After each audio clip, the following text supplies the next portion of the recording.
Hi y'all, it's Emily with Emily Talks. Welcome back to my channel. I'm so grateful that you're here to join me today. I'm going to express a moment of gratitude to myself for coming in and making this effort. Trust me, y'all, it's not easy. I feel constantly like my life is in shambles.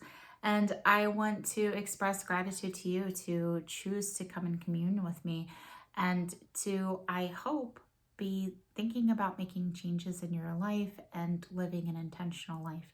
So thank you very much for being here with me today. I want to talk a little bit today about allowing myself to receive influence when I see that someone is achieving something that I want. That can be kind of difficult, and I'm going to talk about two influences in my life that made it really difficult for me to connect with others who may have differing views from the philosophy that I connect myself with, and this sense of like, if I choose to mingle with others, it's anathema, how dare you? And I don't want to live that life. I don't. And it takes a lot of courage and intention for me to move beyond and expand my borders from, just doing what my philosophy dictates. And I just kind of want to talk about that experience because I know that if I've experienced it, so have others. So, when I was growing up, I was raised Orthodox Christian, which, and that was from like when I was 12 years old onward. And I stayed in the religion until I was maybe 26 is when I finally decided that I wanted to find something else. And I maybe was 27 when I went full atheist, I think, somewhere around there. So when I was being raised Orthodox Christian, there was a lot of emphasis on being very careful who my sources were. I was first introduced to that idea with the sense of if I am listening to the wrong source, I will be swayed. So anything that comes from a source that's not our specific brand of Christian, it has the potential to corrupt my mind and my heart and my soul. And to essentially just, if it's not from a source that's our brand of Christianity, to not touch it. And, obviously you can't live 100% by this principle because there's a lot to be learned out there that has nothing to do with people within Orthodox Christianity. And there's just no way to avoid that. But when it came down to views on science or philosophy, it was very controlled. And there was a lot of fear-mongering that went into that control, such that I started associating this sense of this is something bad just because of the association, not because of the content itself, which kind of robs me of my ability to make a judgment on my own. I want to be able to make judgments on my own. That's the whole purpose of, the philosophy that I embrace now is about knowing that I am the ultimate judge in my life because everything is according to my thoughts and my decisions, and it is me who chooses. So it must be something where I choose it because I fully understand it and integrate it, etc. And, if there's things that I'm just in the beginning of integration, it's because I choose, not because I have been told. So, it always starts first with me and my thoughts and my willingness to seek out truth within this world. There was a meme that's been that I saw not too long ago about the love between man and dogs and how wonderful and pure it was, and just all these gushy thoughts about that. And then below, this old picture of a man with his dog in black and white. It says, this is Hitler with his dog, right? And I think that that's a really great example of what I'm talking about here, is that, you know, there's this stark contrast between someone we think, you know, is the epitome of representation of evil among man. And yet here is the expression of something really beautiful that we want in our lives, which is, you know, the relationship that you could have with your pets. And that's a human experience. It's a universal experience. And I think that it really highlights that even Hitler can do something that's good. Even Hitler can say words that are worth reading and thinking about, while fully rejecting the evil that he's done in this world. This also ties into something that my little brother told me years ago when I was first struggling with depression and thinking that, you know, there was no moment in my life where I was choosing good. And he told me that even when you take a piece of food and you put it into your mouth and you nourish yourself, even if it's the worst food, you know, as long as there's some act of feeding yourself, that by itself is a choice to sustain life. And that's a good choice. You know, sustaining life is the first and most basic choice of pursuing value, when value, the standard of value, is first my life, right? So if I'm doing something that sustains my life, that very basic action is a good action. So even in so much as Hitler fed himself through adulthood, he did something good. He took care of his own life. Now, obviously, when you branch out into other subjects, there's a lot about Hitler that's absolutely just one of the biggest tragedies that must be stopped. And, you know, there's a point at which, you know, people must be fought and defeated. But it doesn't mean that the entirety of the person or their thoughts or their writings or any of those things must be,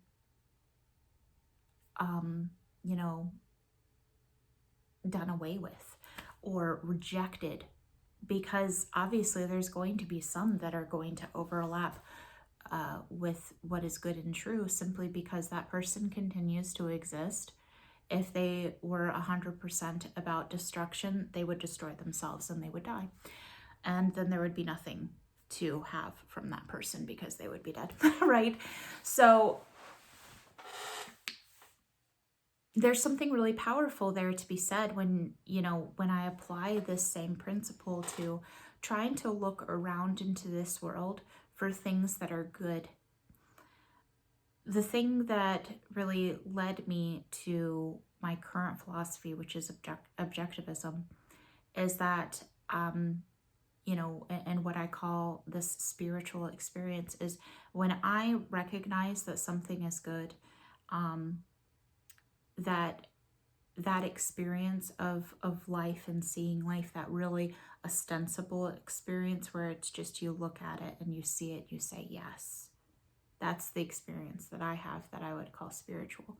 That's the thing that propelled me to ask more questions, to eventually leave the religion that I was in, and to eventually accept objectivist thinking. And I wouldn't call myself objectivist, I'd call myself objective-ish, which means that I take on a lot of the views, but I'm still looking for more. There's some things that I really don't know how to integrate into my own thoughts, and I'm not going to force myself into it because it's just not, it collides with that thing within me that says look for more. And it's the same kind of experience that I had, you know, with orthodoxy, or, you know, that I could have with any other thing, where there's this sense of there's a lot of knowledge, that is handed down that I don't want to just take for granted, that it needs to align with my understanding. And as I grow more, there's more to be understood and looked at, absolutely, and integrated. But I'm not ready to just go and take the full thing and integrate it into my life. And that brings me along to the next thing about objectivism, is that there is this serious war against mysticism that happens within objectivism. And, it's for a really good reason that I agree with, which I'm going to link down below my information, the 2 videos that I did on mysticism and spirituality, as well as mysticism is BADONG. Mysticism is bad and wrong, because I agree with those things. However, that doesn't mean that I want in no way to associate myself with ideas that come from mysticism, or, that have a strong association with mystic ideas. Some of the most wonderful things that I found out about objectivism is that, like, the word selfish has a particular connotation in today's world where, it's scary to say that person is selfish. It's kind of an insult. And yet, selfishness was reclaimed in objectivist philosophy to say that this is one, like, the highest virtue is first caring for myself. And, I really have come to accept that. And, there's certain things about, hurting your trade partners through, not being caring for those who are around you, that could still fulfill that definition of selfishness and a sense of destruction. But it first must come to, I am my own first priority, and I must care for myself first. I cannot say I love you without first being able to say I. That's a quote from Ayn Rand that I really love. So there's a lot of exploring that I am doing currently, where I am connecting with friends of mine who really connect with mysticism, and they lean on it and lean into it. That's kind of the way that I talk about it. They have something really wonderful that I want. And when it comes down to mysticism and objectivism, there is this sort of, I don't really know what to call it other than gatekeeping, where it's like, if I choose to commune with people who accept mysticism in their life, and I start taking on any of their views or ideas, I must then be corrupting my own ideas, because how dare I associate myself with ideas that have origins in mysticism. And I call bullshit on that. I mean, it's so controlling and unnecessary, because I choose to follow what I see as good. And when I see that someone has a lot of peace in their life, and great connection with their friends, that they have confidence in themselves, with a certain quietness and a certain acceptance, I want that too in my life. And I see that in a lot of my friends, particularly who do meditation. And I want to do meditation too. And what I have available to me is meditation with people who heavily rely on mysticism and lean into mysticism. But they also are very loving people who know that I don't accept mysticism and yet let me into their group. And through communing with these people, I have learned some really fantastic and powerful messages that I delve into what makes those messages so impactful to me, so that I can be able to kind of take off the parts that I believe are mysticism and find the core that is good. Now, I understand that, I mean, I hope that I'm reaching you if you're somebody who has faith in things that are outside of reality, like God or chakras or, mystical energy, any of these things. You have a place here because all of us, you and me, want good in our lives, and we want healing, and we want happiness, and we want community and friendship and thriving. And I know that you want that as much as I do. And we just have very possibly differing views. Like, there's so many different expressions of people out there who want the same thing as myself. And by no means do I want to say this message is not for you, simply because you and I have differing beliefs. We still want to do right in our lives. And if you can come in here and say, you know what, I want to take the parts of what Emily has and I want to incorporate them into my mystical beliefs, if it makes a positive difference in your life, that's what I'm here for. I'm here to touch your life in a way that makes a difference, because I feel that I have found something good and I want to share that. Just as I'm doing with people in my life that are important to me and ideas that I come against, that I realize there's something really good here that I want.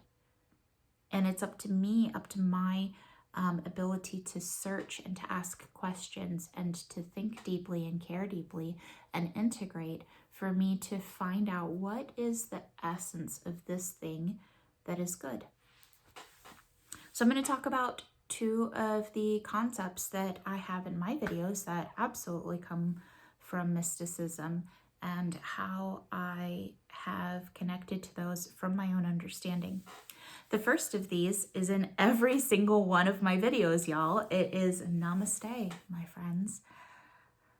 Namaste is a way to say the spirit in me honors the spirit in you. And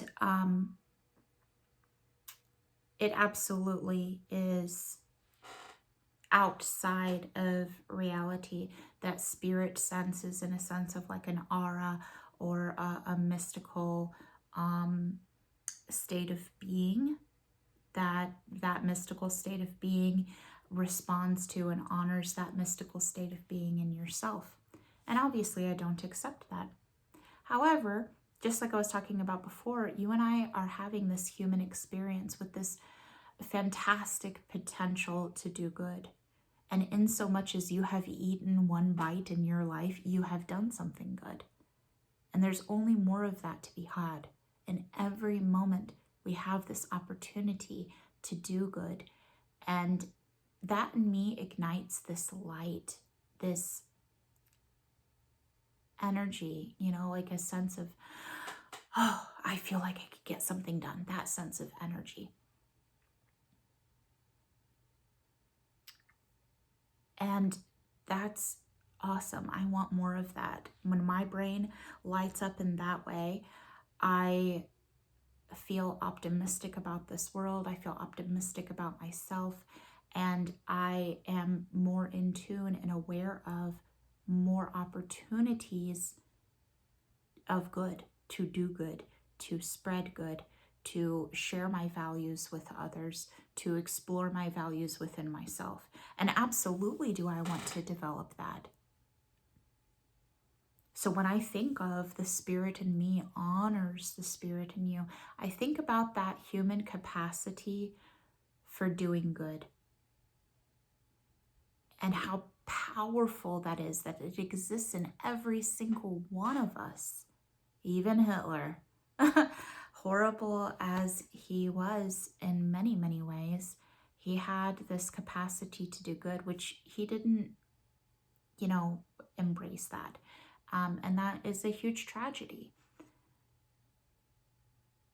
And, my goal in life, my search, is to find the people who might have, the people who want to do good and strengthen them, so that, the antithesis of Hitler can be empowered through my support and love in every little nook and cranny of the people that I encounter. That if that, thinking of like that butterfly effect, if my flap of the wings of positivity and love and intentionality can create something good in somebody else's life to further that, because that's where my focus and my intentions are, and I'm mindfully pursuing that I have then made a difference in someone else's life. Absolutely, I want that.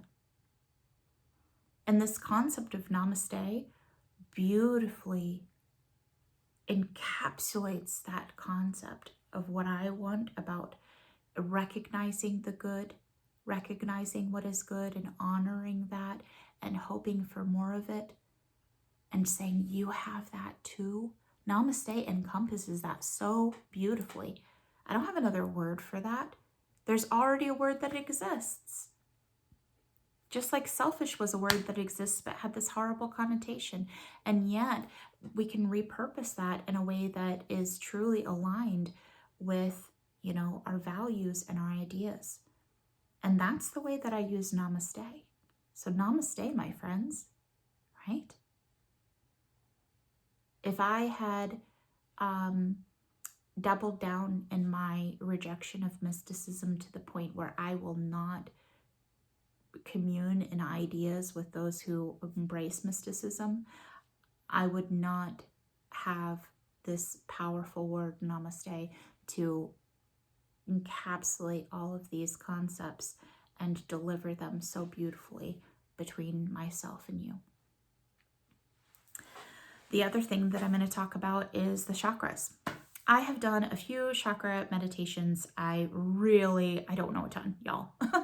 But I know that when I was doing chakra meditations that I was like, oh, wow, this is something really powerful and I want to know more. And actually, I'm really looking forward to doing some research on chakra meditations and kind of bringing my, rational perspective to this very mystical sense of the world. I've already talked about opening up your chest, and that's about the heart chakra. Opening up your chest. When I open my chest, it's a way for me to express vulnerability because I have confidence in myself to protect myself. I have confidence that I can stand up for my thoughts and my feelings and who I am, and be somebody who is strong and wonderful and not afraid of vulnerability. And when I open my chest, I open myself to new opportunities. That absolutely came from a place of mysticism, that somehow physically opening up your chest will cause this to happen with or without intentional mindful living. But I feel like even opening up your chest with those thoughts in mind is a way to be intentional and mindful. It's not going to magically come to me just simply because I've done the thing and I'm going to hope that the world around me is going to bend to my movements, because that's not true. But when I think of something and I intentionally do it and I continue to do it with mindfulness, I will change my world because I'm changing the way that I think and I behave.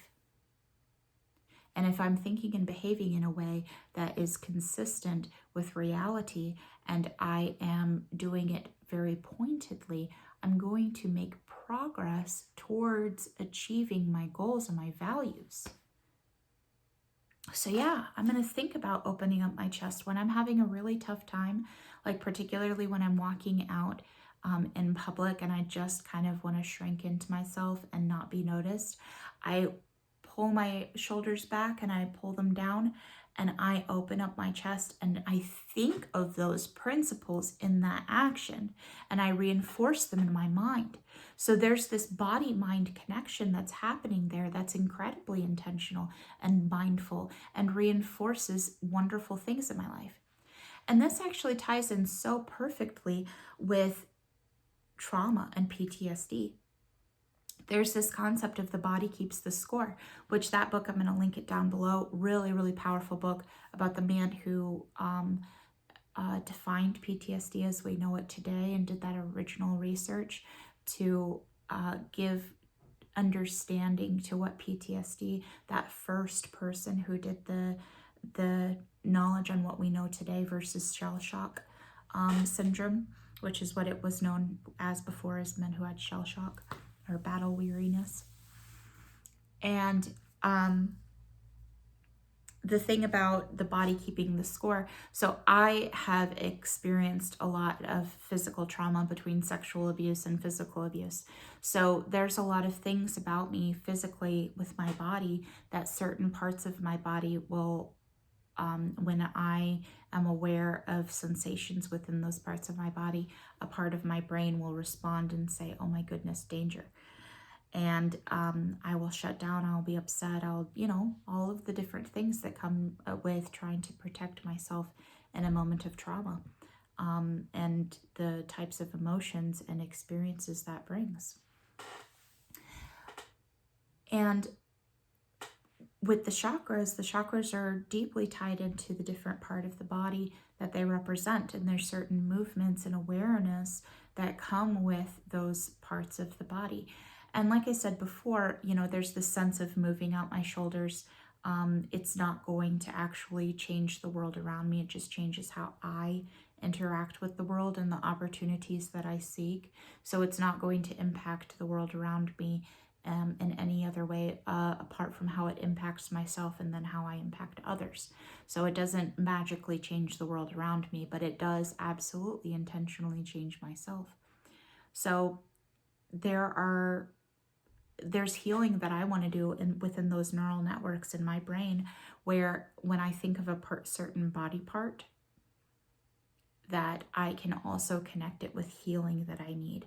There was a lot of hurt and control that happened about my body and within my body, that I want to release that. And the fact that the chakras incorporate this point of being very aware of my body in its sections and then connecting that with particular concepts. Some of the concepts make a lot of sense in how they interconnect. Some of them not so much, at least in my mind and in my understanding. But regardless, bringing awareness to those parts of the body and that intention, just like opening up my shoulders brings me into that state of intention. Connecting those concepts in my mind is a way to be able to easily bring up that sense of intention. So even if there isn't actually a physical connection between, or a reality-based connection between opening my shoulders and being more confident, because there's some, I can't think of them off the top of my head, that don't really make sense. I could still do the physical act to be able to help light up that part of my mind that I've made a purpose of creating a connection. I'll tell you guys, I also have ADHD, and what I will do sometimes when I really need to remember something first thing in the morning, or whenever, I will think deeply about the picture of my doorknob, for instance. Like, let's say that I want to remember to bring an envelope with me out of the door. And what I'll do is I'll look at the doorknob or think really hard about the doorknob and then think about the envelope. And right there, I've created a neural connection where when I see the doorknob, the idea of the envelope comes up in my head. So when I go to walk out of the door and I see the doorknob, all of a sudden my brain starts doing something. I'm like, oh my goodness, I need to remember something. And I remember the envelope and it goes with me out of the door. Are those two things related? No. Is it mystical that I was able to use the doorknob to remember the envelope? No, it's not mystical. So there's a way to be able to utilize that sense of thinking deeply about certain parts of the body to create images and understanding about the emotions that I want or the interactions that I want, and be able to strengthen some neural connections there. There's some value in that.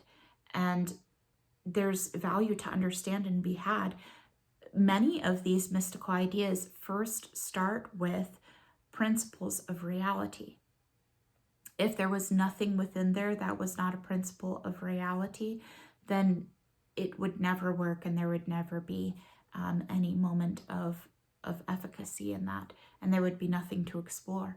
But you know, when I see my friends who have who rely on mysticism and lean into mysticism, and yet they have something good and beautiful and wonderful that I want, there's gonna be something there that makes sense to my worldview because I see their efficacy. And there's something to explore. And I do not choose to shut myself down from these opportunities. And that's important. That's way more important than saying, I don't associate with mysticism. I do not want to shut myself down from the opportunity of learning more. And I don't want to shut myself down to the opportunity of having a little fun too. I mean, if there's more awareness and intentionality and mindfulness that I can receive from doing something that's a little woo, I will do that thing, and I don't have to accept the woo. I can just come from my own perspective and my own understanding and get what I want from that situation. And this actually directly ties into a conversation, one of the episodes from Robert and Amy Nasir, which I'm going to link below, the link for their episode from 5 Minutes with Robert and Amy Nasir that they did for Halloween, because they did some tarot readings. It was so awesome. And I really, really grok that. I agree with the place that they're coming from. And there's just a lot of fun to be had there, and a lot of mindfulness and intention. So I will let you guys know that I've recorded this video like 6 times at least over the last 3 days. And I do really deal with feelings of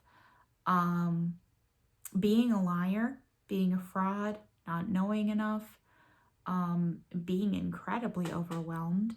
My house is still as dirty as it ever was. I do have some countertops that are clean in my kitchen, which feels really nice.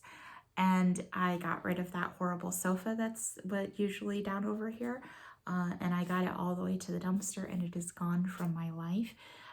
You know, there's ups and there's downs, and there's a lot of downs that I'm constantly feeling and struggling with. So getting out this video is tough. Sitting down here to talk about it is really tough. I actually was making myself breakfast this morning and thinking about what will be the straw that breaks the camel's back that I'm going to decide not to do this channel anymore, because I am not healed.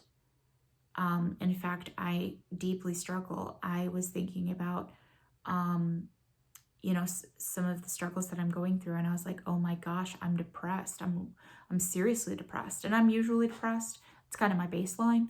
But right now I'm pretty seriously depressed. I'm having some troubles with energy, with sleep. Some of my memories aren't accurate, because I have just really, really strong memories of certain things that I identify with that really negative, and somehow it wiped out the memories of doing well and making a change and utilizing my skills. I did some just do it skills the last few days, and it's really tough. And it's hard to come over here and talk about positivity when I don't even want to feed myself. You know, like I am waking up, I'm going through all the way to dinner without feeding myself because I'm struggling with my diet. And then it's just a nightmare. It's really hard. And yet I'm over here talking about positivity because I still want to change my life. I'm still that person, the person who's made all of the videos beforehand. So I guess I wanted to give a little bit of visibility to what's going on in my life, because it's tough. And I know that you are also facing really difficult stuff, and it might help a little bit to know that even though I'm talking about these things about positivity, it's hard to be on that path when I feel so terrible. And, you know, if I can do it, you can do it. And I know that that's kind of, I mean, it's really trite. I hate when people say that to me.